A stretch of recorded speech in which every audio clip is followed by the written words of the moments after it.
Retomando então o nosso estudo do livro Céu e Inferno, nós estamos no capítulo 2, Espíritos Felizes, na segunda parte dos exemplos, e o nosso estudo de hoje é sobre a senhora Viúva Folon. Esse é o nosso sexto encontro aqui do nosso livro.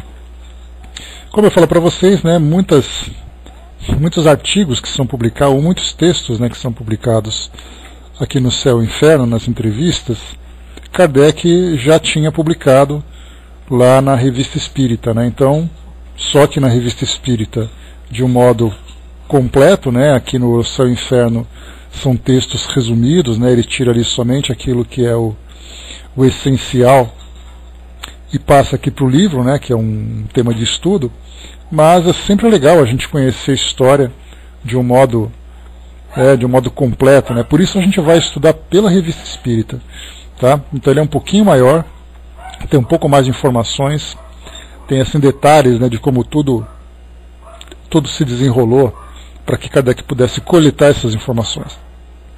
Nós estamos aqui então no mês de março de 1865, e na sessão desse mês é a sessão do necrológio, quando que é a sessão onde ele faz a divulgação da desencarnação de pessoas notáveis, para a doutrina espírita.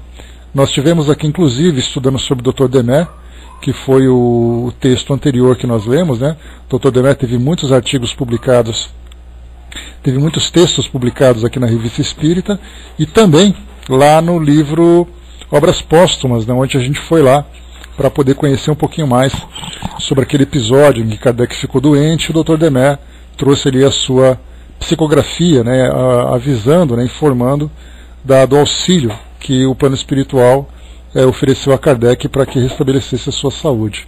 Então, nesse mesmo necrológio, a gente teve aqui o início a senhora Viúva Folon e depois, na sequência, o Dr. Demet. Então vamos aqui para o nosso estudo de hoje, Então, mais uma vez, esse aqui é o texto completo, e então a gente vai tem passagens aqui, então, como consequência, passagens aqui nesse livro que não tem lá no Céu e Inferno, Então vamos lá. Em sua seção de artigos necrológicos, de 13 de fevereiro de 1865, o jornal Seclé publicou a nota seguinte, também reproduzida pelo jornal Rêve e pelo Antibes. O necrológio nada mais é do que o nosso bom e velho obituário, que nós temos nos nossos jornais impressos, nos sites dos nossos meios de comunicação da atualidade. Então, nesse obituário foi anunciado então o falecimento da senhora Viúva Folon. E foi publicado o seguinte então no Seclé. Uma artista querida e estimada no Rêve, a Viúva Folon, hábil miniaturista, faleceu em Antibes no dia 3 de fevereiro, onde tinha ido buscar, num clima mais suave, o restabelecimento da saúde, alterada pelo trabalho e pela idade. Tendo conhecido pessoalmente, isso foi anúncio, Então, agora que Kardec faz os comentários sobre o falecimento dela, a desencarnação. Tendo conhecido pessoalmente e muito intimamente a senhora Folon, sentimos-nos felizes por poder completar a justa, mas muito breve notícia acima. Nisto cumprimos um dever de amizade e ao mesmo tempo prestamos uma merecida homenagem a virtudes ignoradas e a um salutar exemplo para todo mundo e para os espíritas em particular, que aqui colherão preciosos ensinamentos. Como artista, a senhora Folon tinha um talento notável. Suas obras, justamente apreciadas em muitas exposições, lhe valeram numerosas recompensas honoríficas. Eis aí um mérito, sem dúvida, mas que nada tem de excepcional. O que, sobretudo, a fazia amada e estimada, o que torna a sua memória cara a todos os que a conheceram, é a amenidade de seu caráter. São suas qualidades privadas, cuja extensão só podiam apreciar os que conheciam sua vida íntima. Porque, como todos aqueles nos quais é inato o sentimento do bem, ela não os ostentava e nem mesmo os suspeitava. Se há alguém sobre quem o egoísmo não tinha domínio, era ela, sem dúvida. Talvez jamais o sentimento de abnegação pessoal fosse levado mais longe. Sempre pronta a sacrificar o repouso, a saúde e os interesses por aqueles a quem podia ser útil, sua vida foi uma longa série de dedicações, assim como não foi, desde a juventude, senão um longo rosário de rudes e cruéis provas, diante das quais sua coragem, sua resignação e sua perseverança jamais faliram. Reveses de fortuna só lhe deixaram o talento como único recurso. Foi somente com os pincéis, dando lições ou fazendo retratos, que educou uma numerosa família e assegurou honrosa posição a todos os seus filhos. É preciso ter conhecido sua vida íntima para saber tudo o que suportou de fadigas e privações, todas as dificuldades contra as quais teve de lutar para atingir o seu objetivo. Mas, à sua vista, fatigada pelo trabalho cativante da miniatura, extinguia-se dia a dia. Mais um tempo, e a cegueira, já muito avançada, teria sido completa. Quando a senhora Folon tomou conhecimento da doutrina espírita alguns anos atrás, para ela foi como um rastro de luz.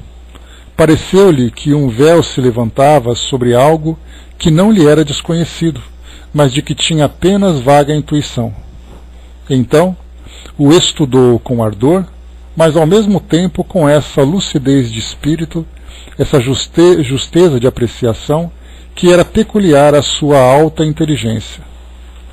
É preciso conhecer todas as perplexidades de sua vida, perplexidades que tinham sempre por móvel não ela própria, mas os seres que lhe eram caros, para compreender todas as consolações que ela auriu nessa sublime revelação que lhe dava uma fé inabalável no futuro e lhe mostrava o nada das coisas terrenas. Sem o respeito devido às coisas íntimas, quão gloriosos ensinamentos saíram do último período dessa vida tão fecunda em emoções. Por isso, não lhe faltou a assistência dos espíritos bons. As instruções e os ensinamentos que eles tiveram o prazer de prodigalizar a essa alma de escola formam uma coletânea das mais edificantes, mas toda íntima, da qual tivemos, mais uma vez, a felicidade de ser o agente provocador. Assim, sua morte foi digna de uma vida. Ela viu sua chegada sem nenhum temor penoso. Para ela, a libertação dos laços terrenos que devia abrir-lhe essa vida espiritual bem-aventurada, com a qual se havia identificado pelo estudo do Espiritismo.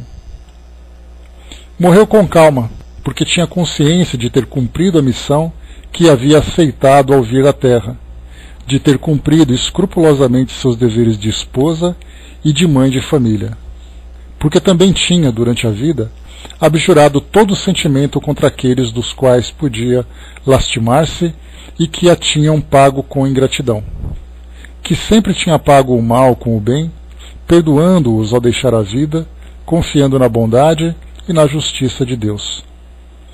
Enfim, morreu com serenidade que dá uma consciência pura e a certeza de estar menos separada de seus filhos que durante a vida corporal, já que poderá, doravante, estar com eles em espírito, seja qual for o ponto do globo em que se achem, ajudá-los com seus conselhos e os cobrir com sua proteção. Agora, qual será a sorte no mundo em que se encontra? Os espíritas já o pressentem, mas deixemos que ela mesma relate as suas impressões. Como se viu, ela morreu em 3 de fevereiro. Recebemos a notícia no dia 6, e nosso primeiro desejo foi de nos entretermos com ela, se fosse possível. No momento estávamos acometidos de uma grave moléstia, o que explica algumas de suas palavras. É de notar que o médium não a conhecia e ignorava as particularidades de sua vida, da qual ela fala espontaneamente. Eis sua primeira comunicação, dada em 6 de fevereiro. Então, o que nós vemos aqui é uma relação entre o estado de saúde de Kardec e a chegada e esse fato, né, esses dois fatos importantes que aconteceram, que foi a desencarnação da senhora Follon e a desencarnação do Dr. Demer, os dois acontecendo na mesma época. Ela desencarnou no dia 3 dias depois veio ali a sua comunicação. Então, uma característica interessante que nós vemos aqui nessa sessão dos espíritos felizes é exatamente o tempo em que os espíritos levam para se comunicarem após a desencarnação. No caso do Sr. Sanson, 8 horas após a sua desencarnação, durante o velório, ele já se comunicava.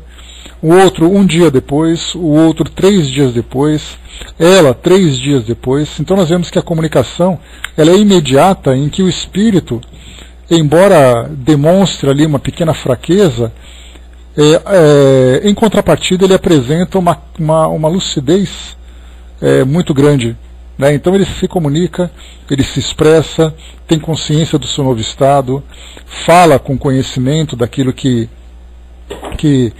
agora vivencia no plano espiritual e tudo mais, né? Então, o que nós vemos aqui é exatamente esse tempo.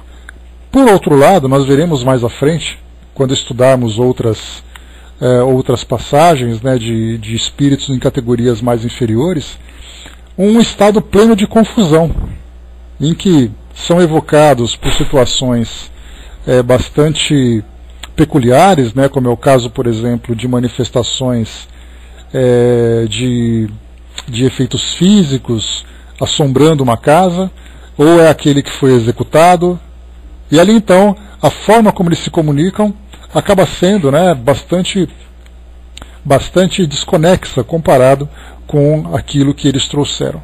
Então esse é o ponto importante para nós. Aqui então ela começa com a sua comunicação no dia 6 de fevereiro de 1865, a senhora, a médium, né, senhora Kazemajou.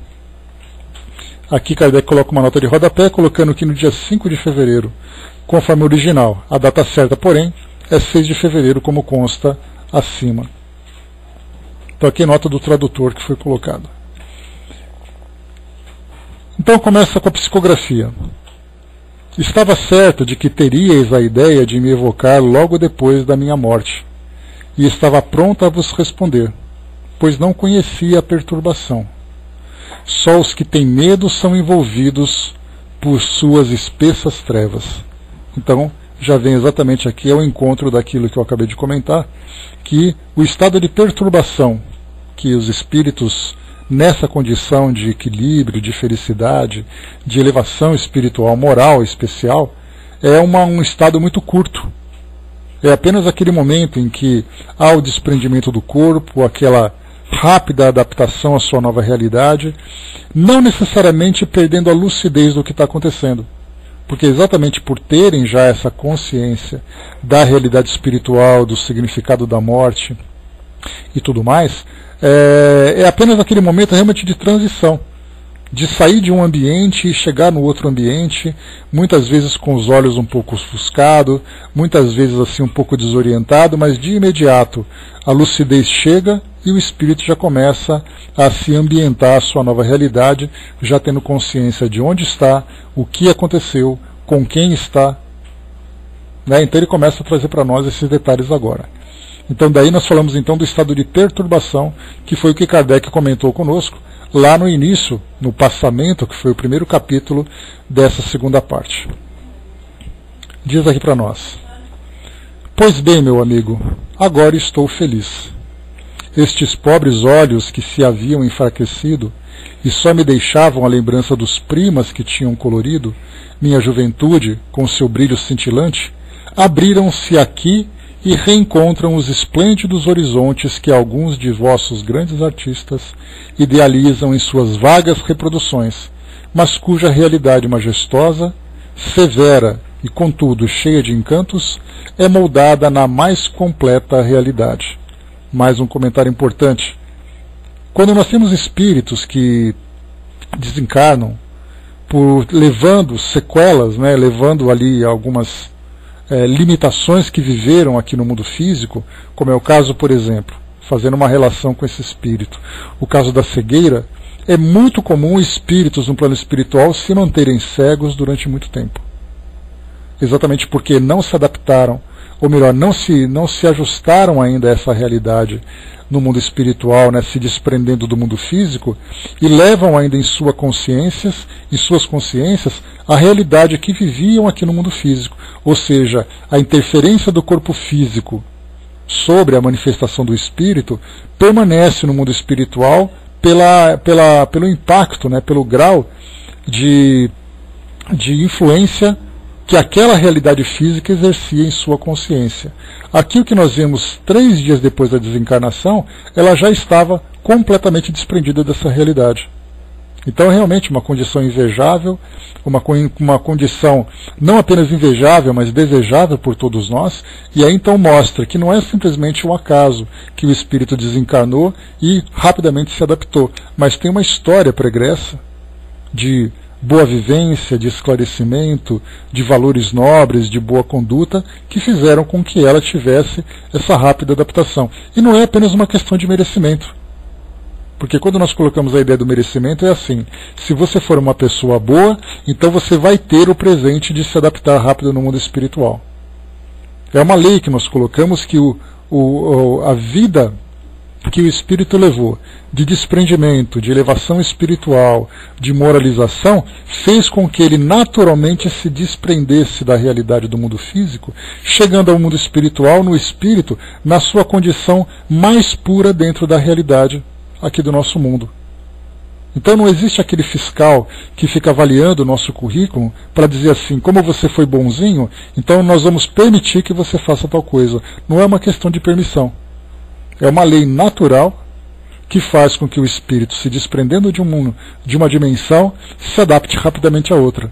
Por outro lado, se ele se prende a uma realidade, ele não consegue se desenvolver na outra, como nós veremos mais para frente em outras histórias. Continuando. Há apenas 3 dias estou morta, e sinto que sou artista. Minhas aspirações para o ideal da beleza na arte mais não eram que a intuição de uma faculdade que eu tinha estudado e adquirido em outras existências e que se desenvolveram na última. Mas que devo fazer para reproduzir uma obra-prima digna da cena que comove o espírito quando se chega na região da luz? Pincéis, pincéis! Provarei ao mundo que a arte espírita é o coroamento da arte pagã, que a arte cristã, que periclita e que só o espiritismo está reservada a glória de fazê-la reviver em todo o seu brilho no vosso mundo deserdado. Então ela já começa a falar sobre os talentos que ela viveu, né? Bom dia, pessoa que chegou, Pátio, ligeirinho. Então ela já começa a mostrar inicialmente como a própria Dona Ivone contou para nós, quando nós estudamos lá na Devação do Invisível, que ela falava sobre o espírito Chopin, Frédéric Chopin, conhecido compositor, né, que trouxe para nós belíssimas obras, mas ela falava que o passado desse espírito também estava envolvido com arte. Pintura, poesia, arquitetura, música novamente, por que não? Então começa ali a ver que o talento musical, o talento lógico, o talento científico é algo que vem se desenvolvendo com o passar do tempo. Então quando nós encontramos grandes gênios na atualidade, como Stephen Hawking, tivemos a oportunidade de ver Albert Einstein, tivemos outros gênios das ciências humanas, como no caso de Sigmund Freud, tivemos ali também da ciência Thomas Edison no passado, então Da Vinci, né, o próprio Leonardo da Vinci também, e tantos outros homens de ciência e de arte que nós encontramos na humanidade, dá a impressão de que eles foram criados prontos, em que o espírito foi formado já trazendo essa bagagem de talento e ele se manifestou. Ou nós vemos hoje, como é muito comum, vemos nas redes sociais as divulgações de crianças que parecem ser prodígios, né? Crianças que mostram ali talentos musicais, talentos, até mesmo talentos morais, Temos crianças que fazem parte de grupos de ações sociais que a gente fica se perguntando, né, como uma criança dessa pode se preocupar tanto com questões sociais, de questões humanitárias, se nós, na nossa época, simplesmente brincávamos no nosso dia a dia. Então, a ideia que nós temos hoje de pegar um espírito que apresenta um talento que, vamos dizer assim, é sobre-humano, vai além da média da humanidade, não é algo que apareceu por acaso, não é um acidente da natureza. Mas nós encontramos, na verdade, um espírito que vem evoluindo encarnação após encarnação, e ele vai manifestando seus talentos a cada encarnação, porque é algo que pertence a ele. É quase que uma necessidade que o espírito tem de demonstrar aquilo que ele sabe para o mundo, uma contribuição que ele traz. Então o artista, ele vai querer mostrar a sua arte. E aí então nós percebemos que isso não é algo que aparece de imediato, mas é algo que se manifesta durante muito tempo. E no caso dela é a mesma coisa. Só que ela mostra para nós aqui um pequeno sofrimento. Como é que ela vai conseguir demonstrar, através da arte humana, dos pincéis, da pintura, que tem ali a parte material, química e tudo mais, a beleza que ela vê no plano espiritual? Então ela diz para nós, pincéis, pincéis. Ou seja, ela precisa pintar aquilo que ela está vendo. Para quem assistiu ao filme Amor Além da Vida, nós temos ali uma situação interessante, que, claro, não representa a realidade do plano espiritual, porque nós não temos condições de fazer isso através das nossas artes humanas, mas nós vemos ali aquela pintora, a esposa do nosso personagem, que pintava, e no mundo espiritual, então, ele acabava criando aquela realidade em torno dele, onde ele caminhava ali por aqueles campos de flores de tinta em que ele se borrava, em que ele atolava, os quadros que se apresentavam. A filha, depois da sua desencarnação também, acabava criando aquele cenário de fadas, de contos de fadas de um modo geral. Então, assim, é uma representação muito pobre que nós conseguimos aqui criar da realidade espiritual. E ela diz ainda, provarei ao mundo que a arte espírita é o coroamento da arte pagã, da arte cristã que periclita e que só o Espiritismo está reservada à glória de fazê-la reviver em todo o seu brilho no vosso mundo deserdado. Porque o Espiritismo se dá a essa pretensão de ser capaz de demonstrar a beleza da arte celestial?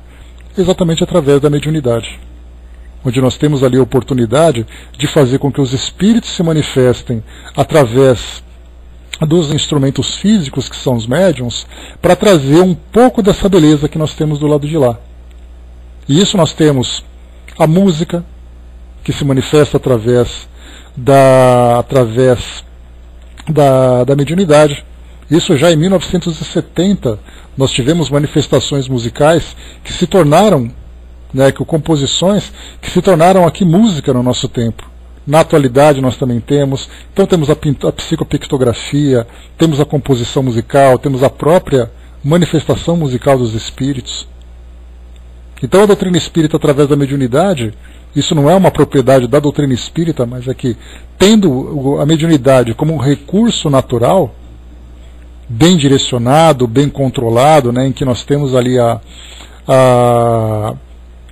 o entendimento do mecanismo da mediunidade, então é possível que os espíritos se manifestem de uma forma controlada, de uma forma organizada, de uma forma compreendida, e não simplesmente um mediunismo que se manifesta de uma forma instintiva, que dá a impressão de uma manifestação sobrenatural, algo acontecendo por acaso. Então é nesse sentido que ela mostra que a doutrina, tendo controle sobre esse mecanismo, pode então fazer uma avaliação mais justa de tudo aquilo que se manifesta do plano espiritual.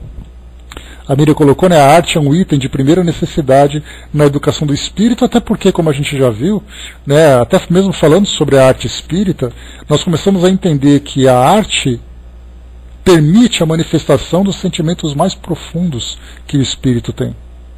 E aí nós entramos na parte positiva e na parte negativa. Chegamos a falar sobre isso no fim de semana, onde nós estudamos sobre o carnaval. Em que o carnaval nós temos manifestações da pintura, da escultura, da música, da dança. E aí nós nos perguntamos, muito bem, a arte manifesta aquilo que o espírito tem de sentimentos profundos. Mas qual é a qualidade desses sentimentos profundos? Se for uma qualidade inferior, a arte também vai manifestar isso, através da vulgaridade, através, né, das manifestações mais pobres. Mas se o espírito tiver sentimentos elevados, veremos exatamente a beleza através das manifestações artísticas.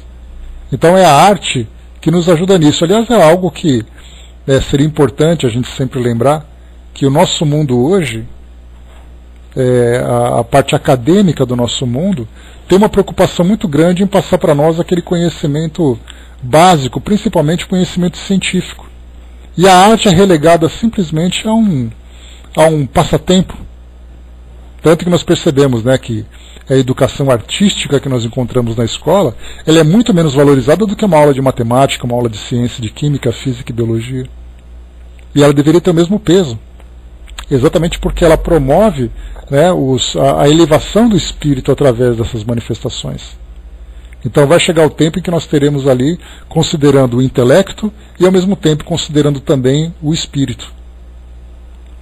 A Miriam lembrou, né, Leon Denis fala que todos nós já passamos ou ainda passaremos pela arte no processo evolutivo. É inevitável, né, porque esse é um exercício, a arte permite que nós exercitamos essa sensibilidade. Então é muito natural que seja assim. Vamos lá. Fatival, bom dia. Lembra? Pois é, Tic Tac, aquela novela era uma piada, né? Quer dizer, o Macaco já demonstrava naquela época, né, os seus primeiros flashes, né, os seus primeiros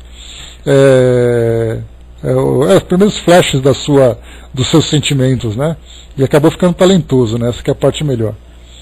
Mas vamos lá. E o detalhe que ela traz para nós também aqui, né? Quando ela fala que o Espiritismo está reservado à glória de fazê-la reviver em todo o seu brilho no vosso mundo deserdado, ela fala exatamente sobre a condição, o nível evolutivo do nosso mundo, que através da influência do mundo espiritual, não mais de uma forma intuitiva, mas de uma forma ostensiva, através da mediunidade, vai nos ajudar na nossa elevação.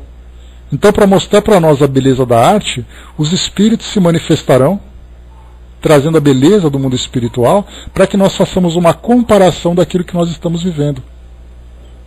Da música, da pintura, da poesia, da literatura, do cinema, do teatro, da televisão. Nós não temos agora, né, como foi colocado em alguns filmes, né, aquela psicodigitação, em que o roteirista, o escritor, o autor da obra, acaba digitando o roteiro do seu filme, a história do seu filme, dizendo que isso veio de uma forma muito rápida, de uma forma muito simples, e aí então atribui aos espíritos essa influência. Não temos a beleza desses pintores clássicos trazendo para nós, né, imagens muito diferentes daquela que nós pintamos hoje? Aí poderíamos trazer também na própria fotografia, na própria arquitetura, a beleza, a música da mesma forma.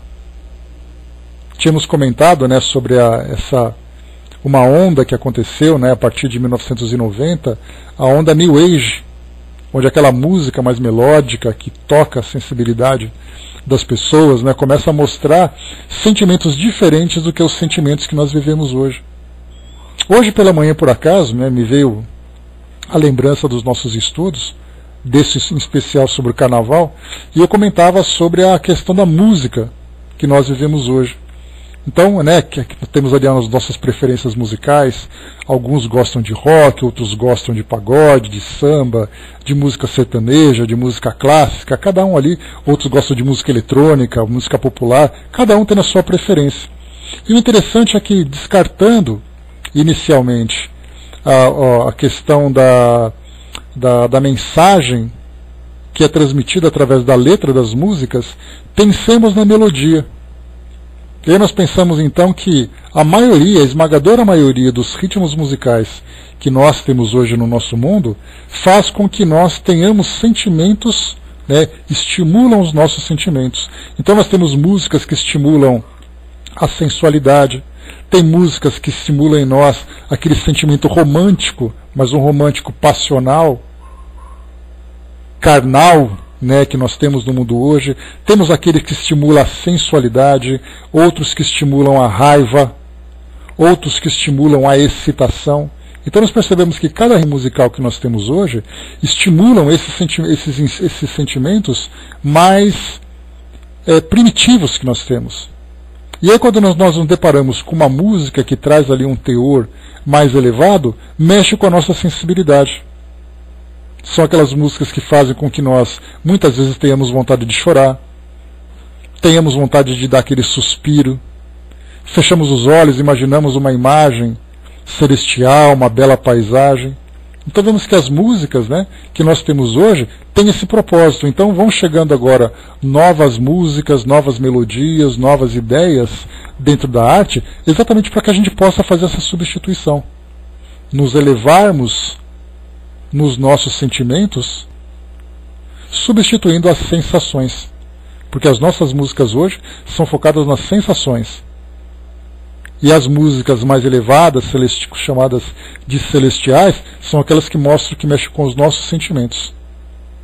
Então esse é o papel que o Espiritismo tem, de canalizar todas essas ideias do mundo espiritual e dispersar, né, ou melhor, de distribuir aqui pelo nosso mundo físico, para que não venha de um modo solto, desorganizado, sem que ele seja percebido como algo realmente que veio do plano espiritual.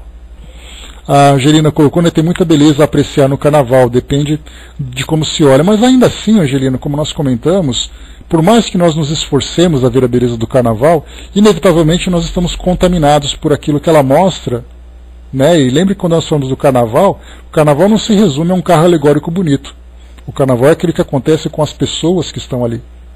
Aí nós temos ali a quantidade de preservativos que é distribuída, a quantidade de bebida alcoólica que é consumida, a quantidade de pessoas que se envolvem e que se lesionam afetivamente.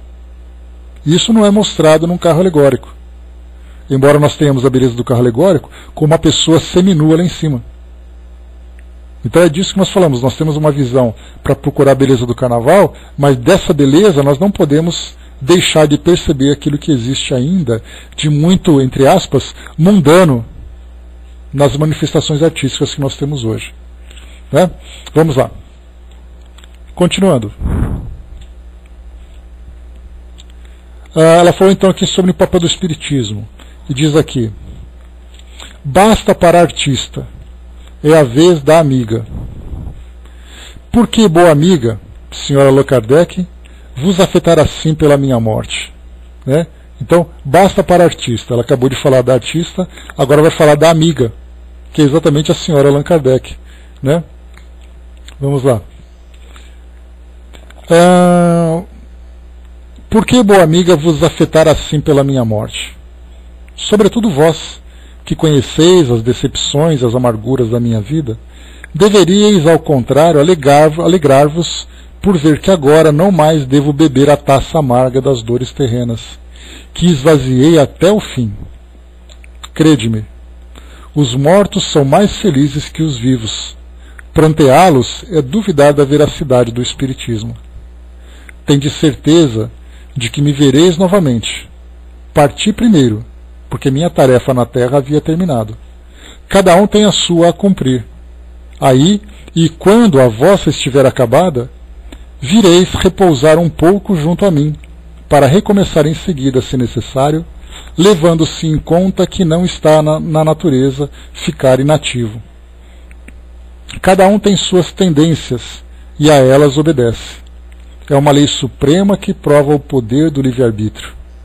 Assim, boa amiga, indulgência e caridade, pois todos necessitamos reciprocamente, seja no mundo visível, seja no invisível. Com essa divisa, tudo vai bem.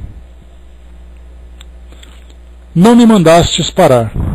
Sabeis que converso longamente pela primeira vez, mas eu vos deixo. É a vez do meu excelente amigo, Sr. Kardec. Quero agradecer-lhes as afetuosas palavras que ele houve por bem dirigir à amiga que o precedeu no túmulo, porque nós quase partimos juntos para o mundo onde me encontro, meu amigo. Aí Kardec coloca entre parênteses aqui uma observação. tínhamos adoecido no dia 31 de janeiro, isso em 1865. Então olha só como ela coloca, porque nós quase partimos juntos para o mundo onde me encontro. E aí o Dr. Demer, que nós vimos, né, na outra mensagem que nós estudamos, ele falando que por pouco Kardec não desencarna e deixa incompleta a missão. E então inclusive fez ali uma observação dizendo que seria ali um assassínio da parte dele, né, um auto-assassínio. Então, pelo excesso de trabalho, né, porque a exaustão levou a esse estado crítico de saúde. E continua.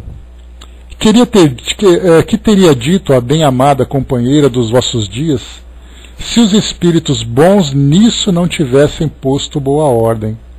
Ela comenta aqui exatamente a influência dos espíritos, como o Dr. Demer já comentou, que eles atuaram diretamente no restabelecimento da saúde de Kardec. Então ela teria chorado e gemido. Eu o compreendo. Mas também é preciso que ela vele para que não vos exponhais novamente ao perigo, antes que tenhais acabado o vosso trabalho de iniciação espírita, sem o que vos arriscais a chegar cedo demais entre nós, e, como Moisés, só ver a terra prometida de longe.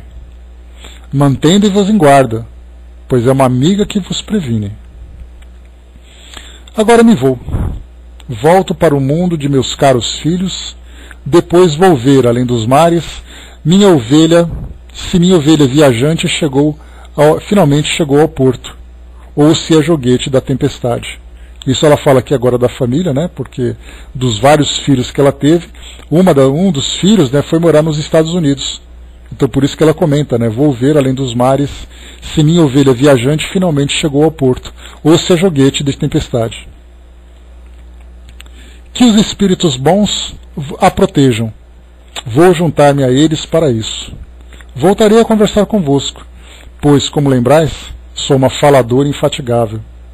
Adeus, pois, bons e caros amigos. Até breve.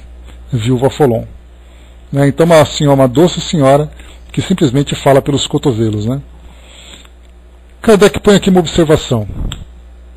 A ovelha viajante é uma de suas filhas que reside na América e que acabava de fazer longa e penosa viagem. Comenta Kardec. Não se teme a morte, senão pela incerteza do que se passa nesse momento supremo e pelo que será de nós no além. Nem sempre a crença vaga na vida futura é suficiente para acalmar o temor do desconhecido. Kardec, uma observação importante. As religiões, de um modo geral, apresentam o mundo espiritual a partir de sua visão, trazendo ali elementos de fantasia, elementos de dogmas, né? Então, quando as pessoas leem, de um modo geral, que estarão ao lado de Deus no mundo espiritual, esse ao lado de Deus acaba sendo uma trajetória muito longa, uma trajetória muito distante. E nesse momento em especial da transição para o mundo espiritual, ou seja, esse momento da morte, ele é um momento de medo e de dúvida para a esmagadora maioria das pessoas, ainda que elas tenham essa intenção de chegar nesse destino elevado. Então, não tendo entendimento do que é realmente a morte, de qual será exatamente o primeiro impacto que o espírito vai sofrer ao se desprender do corpo físico, é algo que gera muita aflição. E nós não falamos aqui necessariamente de pessoas que são más, que vão sofrer no plano espiritual. São pessoas boas, mas a grande angústia que se provoca é exatamente a angústia da dúvida. No caso da doutrina, que proporciona para nós esse entendimento, principalmente através dos depoimentos que os espíritos dão, ainda assim para nós é muito difícil. Porque nós temos ali, dos livros clássicos que nós estudamos, André Luiz e o espírito irmão Jacó. São dois espíritos que falam sobre sua desencarnação. Temos aqui, na Revista Espírita, 60 e tantos depoimentos de espíritos que também comentam sobre esse momento de transição. Então nós espíritas, nós estudantes espíritas, estamos aprendendo, estamos estudando. Mas ainda assim nós temos essa grande dificuldade. Mas ainda assim, Braz, porque a projeciologia, ela permite para nós ver o mundo espiritual, vamos dizer assim. Você transita pelo mundo espiritual, você compreende, mas o momento da morte, esse momento, aquele momento capital, esse é o momento de grande dúvida. Porque você conhecer o mundo espiritual é diferente de você passar pelo momento da morte. É esse momento que causa grande aflição. Esse momento que é o que causa o maior transtorno, que vai causar maior transtornos para todos nós. Porque nós desencarnamos tentando imaginar como será o mundo espiritual, mas e aquele momento? Será que vai doer a morte? Será que eu vou chegar no escuro? Será que vai acontecer? O que será que vai acontecer? Né? E nem sempre, e também da mesma forma, para aqueles que têm aquela preocupação dos dramas conscienciais, esse medo do eu pode acontecer. Mas há aqueles que nem pensam nisso, aqueles que simplesmente sofrem por aquilo que vão deixar e têm medo daquilo que vão encontrar. Então a gente percebe que a morte, de um modo geral, ela é perturbadora, a ideia da morte, até porque é uma questão de educação. A educação que nós recebemos, né, dentro das religiões tradicionais, dentro da nossa vivência social, mostra a morte como uma perda, mostra a morte como aquele, né, um momento de luto, de dor, de sofrimento, aquele momento sombrio. Então tudo isso para nós já é algo que traz essa angústia. Então o indivíduo pensar que está chegando naquele momento da sua desencarnação, ou melhor, aquele que está chegando no momento da sua morte, porque não entende a desencarnação, mas ele pensa na morte e pode até pensar no que vai encontrar no mundo espiritual, ou que espera encontrar no mundo espiritual, mas aquele momento capital, ele é aflitivo para a esmagadora maioria das pessoas aqui do nosso planeta. A Tiquité colocou, né, se considerarmos a vida carnal como um presídio, um hospital, a morte não seria vista como um castigo, né, mas como se diz, a questão varia muito conforme o indivíduo e o entendimento. Né? Lembra que eu falei para vocês que hoje nós estamos aqui num grupo estudando a doutrina espírita, mas nós representamos, né, ou melhor, a doutrina espírita ela acaba sendo disseminada num grupo muito pequeno se comparado com a população mundial. Lembra que nós comentamos, né, podemos colocar de 30 a 5, eu vou colocar de uma forma bem otimista, 40 milhões de pessoas que se declaram espíritas. 40 milhões. Para um universo de 7.200 bilhões. Desse universo todo, fica imaginando o mundo espiritual, mas temendo a morte. E pelas próprias condições do nosso planeta, vai perceber que não a morte em si, mas chegar no mundo espiritual vai ser algo que realmente vai ser algo perturbador. Porque vai passar pela perturbação, vai sofrer todo o desprendimento. Nós temos hoje um planeta tomado pelas viciações, pelo pensamento egoísta, pelos pensamentos conflituosos, pelo pensamento materialista. Todos esses espíritos, ou melhor, todos nós, passaremos por essas dificuldades na nossa desencarnação, a menos que tenhamos a capacidade, as condições de promovermos em nós as transformações necessárias, porque pelo menos o entendimento nós temos. Agora falta aquela paz de consciência. O Brás colocou, né, um parente meu ficou acompanhando o velório no cemitério até o momento que foram enterrar seu corpo. A partir daí uma equipe veio acolher ele, porque teve sorte, né, Brás? Entre aspas, né, porque teve merecimento. Porque muitos espíritos ficam ali.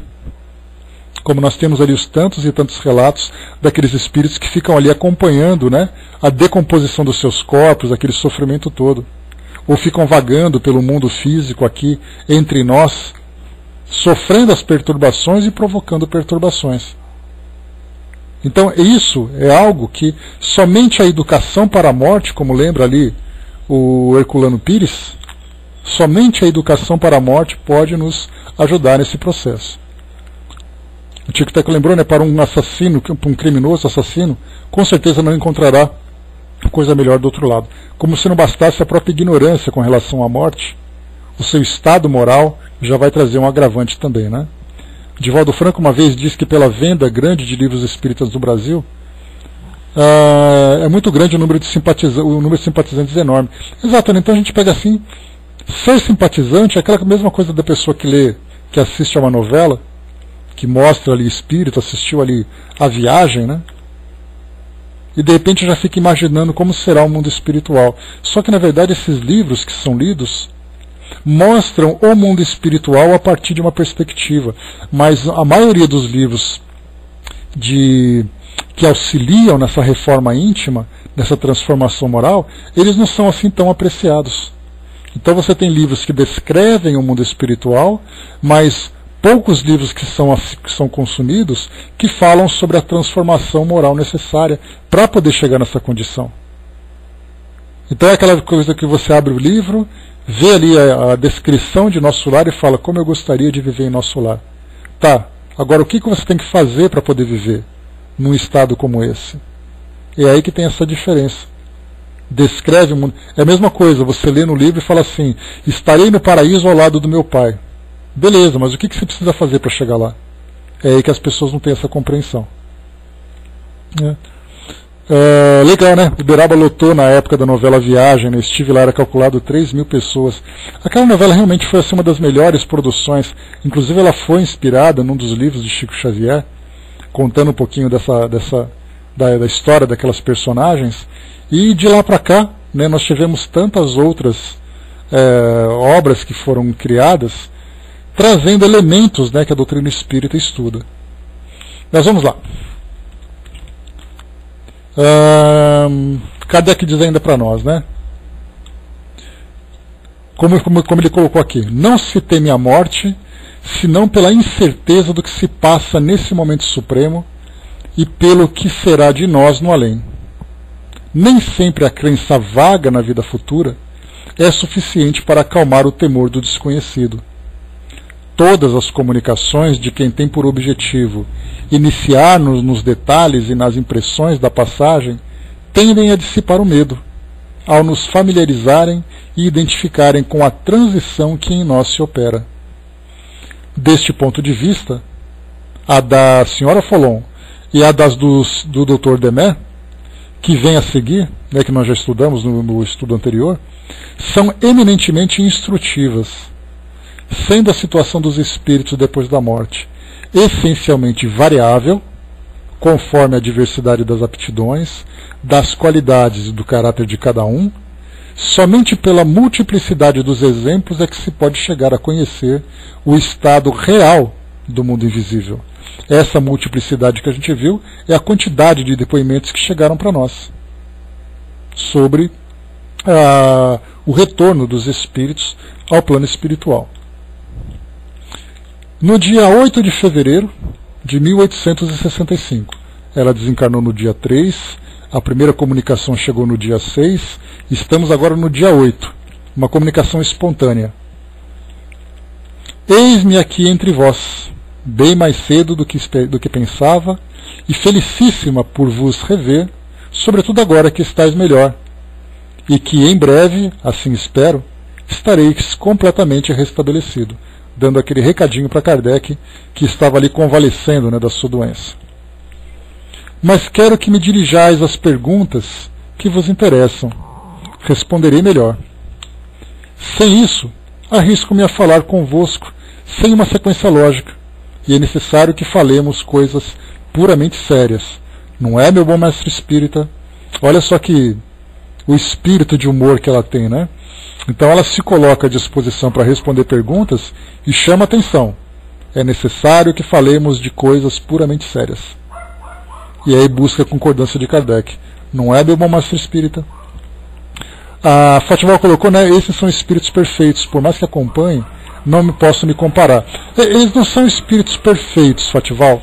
Eles são, Kardec coloca na condição de espíritos felizes, né? Porque espíritos perfeitos não vivem aqui entre nós, mas aqui espíritos vivendo no mundo de provas e expiações são aqueles espíritos que venceram suas experiências, ou pelo menos chegaram perto desse equilíbrio, né? Porque como nós estudamos no Sr. Jobá, embora ele tenha sido um espírito esclarecido, uma pessoa de bem, uma pessoa que viveu bem aqui no nosso mundo, ele acabou se precipitando nos estudos espíritas e teve, como nós estudamos aqui na Revista Espírita, a sua desencarnação antecipada, para que não provocasse tumulto dentro desse processo que estava sendo desenvolvido de elaboração da doutrina espírita.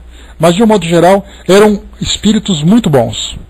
Pessoas nobres, pessoas generosas, pessoas equilibradas, pessoas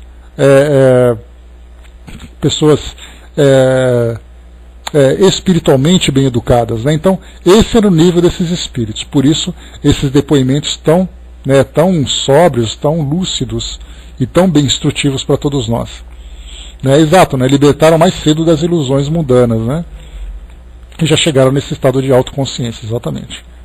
Então Kardec coloca a primeira pergunta aqui para nós. Cara senhora Folon, estou muito contente com a comunicação que destes outro dia e com a promessa de continuar nossas conversas. Eu vos reconheci perfeitamente na comunicação. Ali faláveis de coisas ignoradas do médium e que não podiam vir senão de vós. Depois, vossa linguagem afetuosa a nosso respeito é bem a de vossa alma amorosa. Mas há em vossa linguagem uma segurança, um prumo, uma firmeza que não conheci em vossa vida. Sabeis que a este respeito eu me permiti mais de uma demonstração em certas circunstâncias.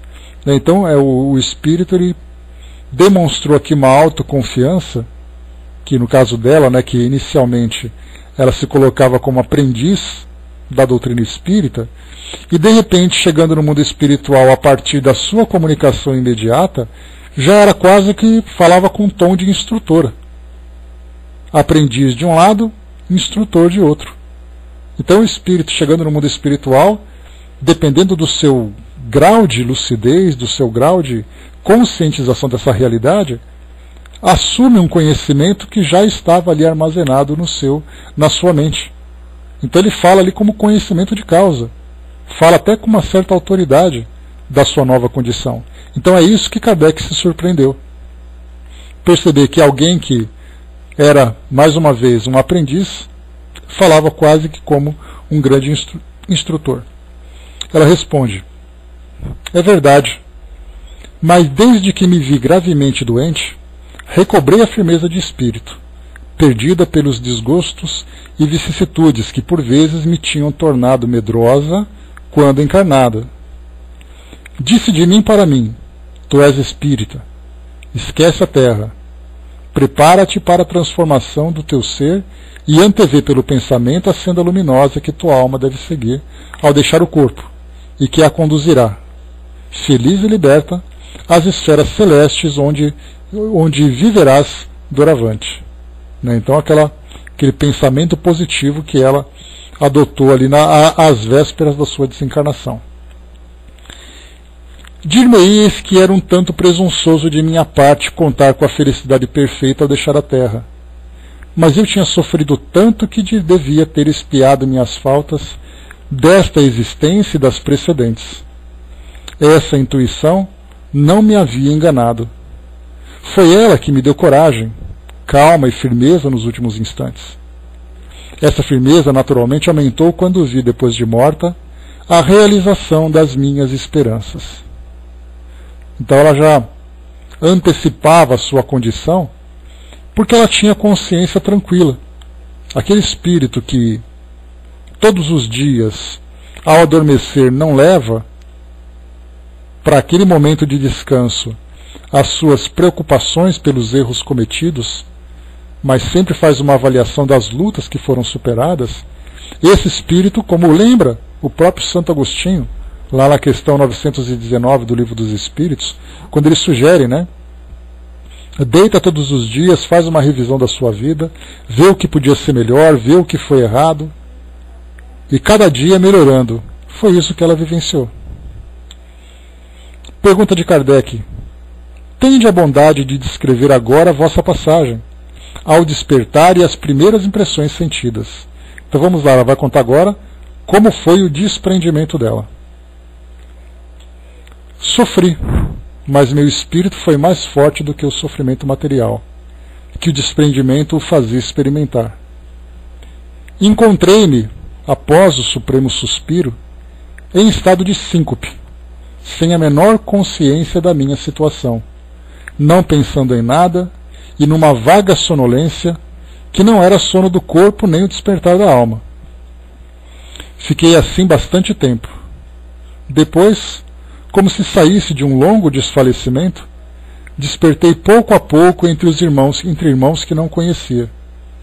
Eles me prodigalizaram cuidados e carícias, mostraram-me um ponto no espaço que parecia uma estrela brilhante e disseram: é para lá que virás conosco, não pertences mais à Terra. Então, recobrei a memória, apoiei-me neles, e como um grupo gracioso que se lança para esferas desconhecidas, mas com a certeza de que lá encontrar a felicidade, subimos, e a estrela crescia. Era um mundo feliz, um mundo superior, onde vossa boa amiga vai, enfim, encontrar um repouso. Quero dizer o repouso em relação às fadigas corporais que suportei e às vicissitudes da vida terrena, mas não a indolência do espírito, porque a atividade do espírito é um prazer. Então vemos aqui o depoimento, né? Esse foi um depoimento muito importante para nós, que mostra uma realidade que esse espírito vai encontrar num mundo diferente. Então vemos aqui um espírito na sua última encarnação, aqui no nosso planeta, depois se elevando para um mundo mais elevado, dada a sua condição moral. Então seria aquele aluno que se forma numa escola e é promovido para uma escola de um grau superior. Kardec pergunta: deixastes definitivamente a Terra?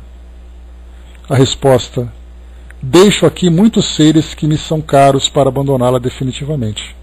A ela voltarei, portanto, mas como espírito, pois tenho uma missão a cumprir junto aos meus netos. Aliás, sabeis perfeitamente que nenhum obstáculo se opõe a que os espíritos que estacionam nos mundos superiores à Terra venham visitá-la. Importante colocação para nós, em que ela fala sobre essa condição de um espírito protetor, do compromisso que ela tem com os seus netos, né? Um compromisso que ela se atribuiu. Né? E ela diz assim: tenho uma missão a cumprir junto aos meus netos. E aí mostra que muitos daqueles espíritos que são espíritos amigos, espíritos protetores, muitos deles, pela sua condição moral elevada, já não pertencem mais ao mundo de provas e expiações como o nosso. Mas a gente fica pensando: onde serão esses mundos? Onde estarão esses mundos? De que forma que nós podemos entender o deslocamento dos espíritos? Pela força do pensamento. Isso é algo que foge às nossas comparações aqui com o mundo físico. Por isso é muito difícil. Então, para a gente poder imaginar, chegamos a fazer até essa brincadeira. Quando estudamos sobre as sensações dos espíritos, as impressões e sensações dos espíritos, lá no Livro dos Espíritos, quando Kardec falava também sobre a velocidade do pensamento com que os espíritos se deslocam, nós fizemos aquela brincadeira de fecharmos os nossos olhos e conta 1, 2, 3 e se imagina num lugar. Como, por exemplo, nesse momento em que nós estamos aqui, vamos todos para o Polo Norte. No momento em que eu acabei de dizer essa palavra, a imagem do Polo Norte, seja ela de que forma for, apareceu na mente de vocês. Foi exatamente o tempo que nós levamos para poder ir para lá. Ou então nós podemos dizer assim: vamos pensar na Lua. Já estamos lá. Essa é a velocidade do pensamento. Me recordo até mesmo de um espírito que relatava uma dessas viagens que se fazia pelo espaço, para visitar um determinado mundo, em que ele era conduzido por um espírito superior. Ele disse que a velocidade é tão grande que ele chegou a desmaiar no meio do caminho. Começou a sentir vertigens, porque ele não estava habituado com esse tipo de deslocamento. Então, para nós, é muito difícil fazermos uma comparação, entendermos exatamente de que forma que os espíritos se deslocam. No caso da senhora Follow, então, foi apontada uma estrela para onde ficaria o mundo que ela habitaria, mas sem que ela perdesse contato com o nosso mundo. Isso pelos afetos que ela tinha aqui, né? Olá, Andréia. Marcelo, bom dia. Pelos afetos que ela deixava aqui no mundo. Então ela tinha essa facilidade. Então vemos aqui um espírito numa condição muito interessante. O Chuck até colocou, né? Assim vemos como a nossa ciência está atrasada ainda na velocidade da luz. Pois é. A velocidade da luz é a conquista, né, mais avançada que nós poderíamos encontrar, mas nada se compara à velocidade do pensamento. Vamos lá. Kardec pergunta: parece que a posição em que estáis pode enfraquecer vossas relações com os que deixastes aqui? Essa é uma pergunta muito interessante, porque é muito fácil nós colocarmos isso numa situação real. Imaginarmos, por exemplo, que nós moramos numa cidade, onde nós temos ali os nossos afetos, os nossos amigos, e aí por um motivo qualquer nós mudamos para um outro país, para uma outra cidade. No caso, vamos colocar um outro país, num outro continente, para poder aumentar a distância geográfica entre eles. É muito natural que essa relação vá se esfriando.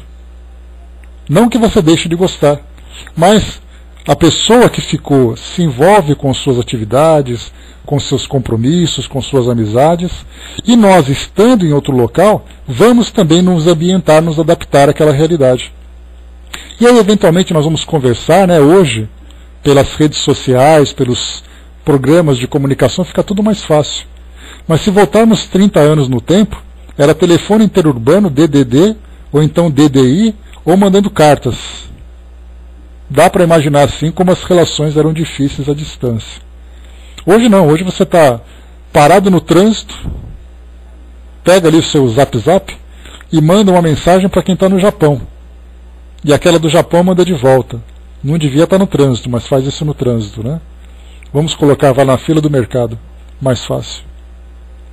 Aí é rápido, com absoluta naturalidade, você diz assim, eu estou conversando com a minha filha que está no Japão. Então hoje fica muito mais fácil pelos meios de comunicação.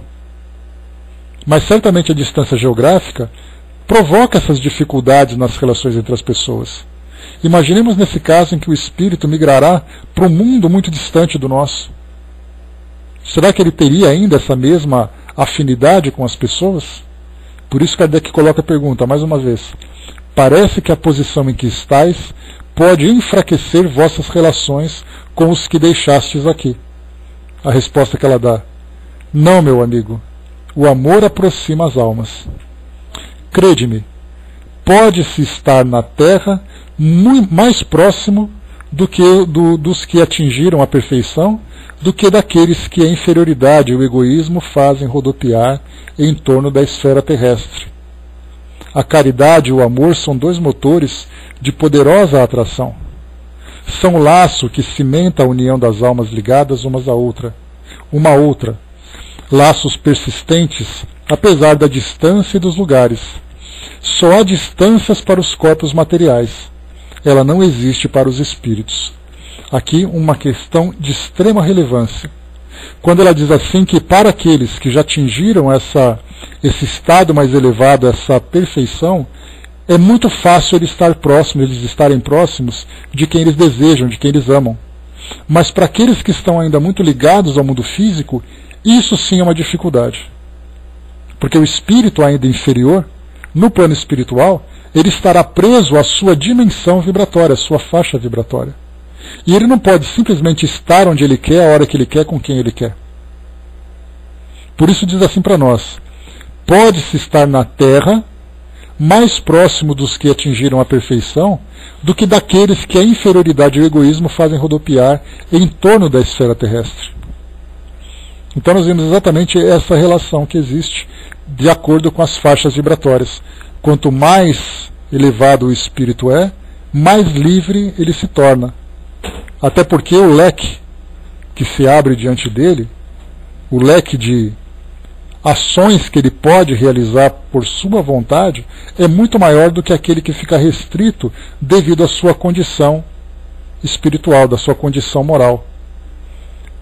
Então, como eu falo para vocês, aquela música da Legião Urbana, disciplina e liberdade. Essa disciplina, que é exatamente a disciplina moral que o espírito tem, dá a ele cada vez mais liberdade. Quanto mais rebelde o espírito é, mais preso dentro do universo que ele cria ele fica. Muito mais limitado, muito mais restrito. Então isso é importante a gente perceber. Porque não importa se o espírito se encontra em outro mundo, se ele tem elevação para se deslocar para onde ele quiser, a hora que ele quiser. Para fazer o que ele quiser. Porque essa liberdade que ele tem é concedida pela sua elevação moral. Agora, para aqueles que desencarnam aqui no mundo e ficam presos aqui nos ciclos de dores do nosso mundo de provas e expiações, esse espírito é muito mais restrito. A Paty colocou, o capítulo 2 dos Mensageiros, Narciso e André Luiz comentam que os laços persistem, mas que o trabalho junto aos demais espíritos acaba se tornando mais importante. A necessidade de estar com a família na Terra vai diminuindo. Então, na verdade, a gente pensa assim, Paty, que o espírito quer estar perto porque ele gosta, não porque ele tem uma dependência afetiva. Porque muitos espíritos que desencarnam continuam sofrendo com essa carência e querem estar perto para poderem se manterem fortes, equilibrados. O espírito que se equilibra pela sua elevação moral, ele fica perto porque ele gosta. Não porque ele precisa, mas porque ele pode ajudar. Esses são os verdadeiros laços de amor. Bom dia, pessoal que chegou. Esses são os verdadeiros laços. Agora, aquele espírito carente, como era o caso de André Luiz no início, que ele comenta que precisava estar junto da família dele, que queria estar lá para cuidar da família, porque a família pertencia a ele. No momento em que ele se deparou que ele foi descartado, entre aspas, que a esposa já tinha tido ali um outro casamento, a família já estava habituada com outra pessoa, ele imediatamente entrou em desequilíbrio, como é relatado no livro e como nós vimos também no filme. Então o espírito está perto porque ele gosta, não porque ele precisa. Esse precisar é uma carência que o espírito tem. E pode acontecer das duas formas. Porque muitas vezes os encarnados que ficaram, que se separaram dos seus entes queridos que desencarnaram, esses encarnados pensam nas pessoas porque gostam, ou eles sofrem a ausência com essa carência e acabam até provocando esse processo obsessivo do encarnado para o desencarnado. E isso é a carência que faz, né? Ele se sentiu traído, né? Exatamente ali. Aquela coisa, até que a morte os separe, a morte separou. Mas ele se achava ainda detentor, né? Possuidor daquela família, inclusive da própria esposa. Que são muitos os casos que nós vemos, né? Muitas histórias que são contadas de obsessores que nada mais eram do que esposas e maridos ou companheiros, que ao desencarnarem não admitem que os seus entes, né, os seus companheiros, construam sua vida com outra pessoa. O Braço colocou, e é até engraçado os espíritos recorrer à nossa flora para fazer tratamento imediato. Aí a gente entra naquele campo, né, Braço, dos mistérios da natureza que o mundo espiritual tanto utiliza que nós ainda somos tão ignorantes, né? Hoje nós falamos sobre as energias da homeopatia, da fitoterapia, da cristalterapia, que são tantos recursos que mexem com essas energias da natureza e que nós temos uma visão muito superficial. Eu tenho feito um tratamento que inicialmente ele chamava de terapia radiônica. Então é feito ali com pêndulos, aquela coisa toda. Do radiônico passou para quantiônico, que é algo muito mais rápido, que mexe com uma dimensão vibratória muito mais elevada. Então a gente fica olhando, nós, né, com os nossos medicamentos, com os nossos pêndulos, com as nossas pedras e coisa e tal, e nós não, isso, vamos dizer assim, é 1% daquilo que nós poderíamos conhecer dos 100%, ou seja, 99% nós ignoramos completamente. E 1% é o que nós vemos hoje, da cromoterapia, da musicoterapia, aromoterapia e dentre tantas outras terapias que vão surgindo, né? Então tem muita coisa para se aprender. Vamos lá, para a gente poder fechar aqui esse nosso trecho. Tá. Deixa eu ver aqui. Não, vamos parar por aqui então. Já está na hora, senão vai acabar atrasando aqui o nosso trabalho de hoje. Então, nós paramos aqui, ela falando exatamente sobre essa questão das distâncias relacionadas com a elevação espiritual, a facilidade com que o espírito tem de estar próximo de seus entes queridos, sem a carência ligada ainda àquele nosso sentimento egoísta que temos ainda, né? Lembrando sempre que quando nós falamos egoístas, não levemos isso para o lado pejorativo, né? Mas é um apego que nós temos ainda às pessoas. Então nós começamos a sublimar, ou melhor, a elevar os nossos sentimentos, nos livrando daquilo que ainda é instintivo para todos nós.